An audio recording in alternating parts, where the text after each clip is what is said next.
Well, a new survey finds that nearly 72% of Ontarians are expecting the cost of living to soar this year, but not all is lost for those with large debt loads. Joining us live this morning is Wesley Cowan, licensed insolvency trustee from MNP. Wesley, appreciate the time this morning. Before we get into how people can get some help here from a firm like yourselves, let's talk about the pessimism in these numbers here. I mean, Ontarians very concerned about the cost of living and kind of short on money just in case anything really goes sideways. No, it's true. Certainly, that's what we found in our most recent Ipsos survey, the MNP Debt Index. And, for sure, for a lot of folks, they're finding it's a pinch. There's a lot of uncertainty, too, about the future. And so that's putting a strain on people's finances. Mm-hmm. Yeah. And Wesley, maybe you can go through some of the areas where Ontarians are seeing or feeling a lot of that stress. I mean, we know that the interest rate, the housing market, what's happening in the U.S., these are all factors. But what else can you tell us about that? Oh, for sure. And as much as 72% of the respondents indicated that they feel that the cost of living is likely to worsen going forward, and that 58% that overall feel that the economy will worsen over time as well.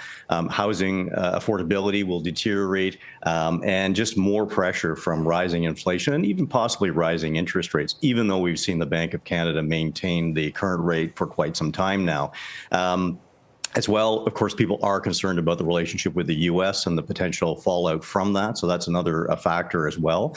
And other things, that things like transportation costs might go up, and just even healthcare costs. People worry about that as well. Wesley, some of these expenses are expenses that you just incur on a natural basis, whether it's, rent or mortgage, whether it's transportation, whether it's food.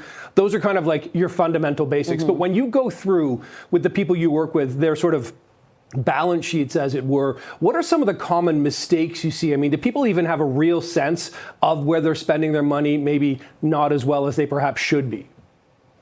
Well, that's certainly one of the things that we found in terms of the survey results as well. I mean, there were a lot of people who are responding well to the current conditions that they find themselves in. About 2/3 of people are taking what we call a fight approach to things. They're basically, honing their budgeting, looking at consolidating their debts, finding lower interest rates on those debts, and those kinds of things, as well as even possibly seeking out professional help from someone like a licensed insolvency trustee. There are other folks, though, about another third, the other third of folks who are, kind of head in sand about some of these things, and they're not necessarily addressing them. They're not talking either with friends, family, or a professional about their financial situation. And as well, they may be just taking on more credit to sort of as a stopgap measure to try to get by for the next little while. But unfortunately, those things are really short-term solutions and don't necessarily solve the problem that they've got.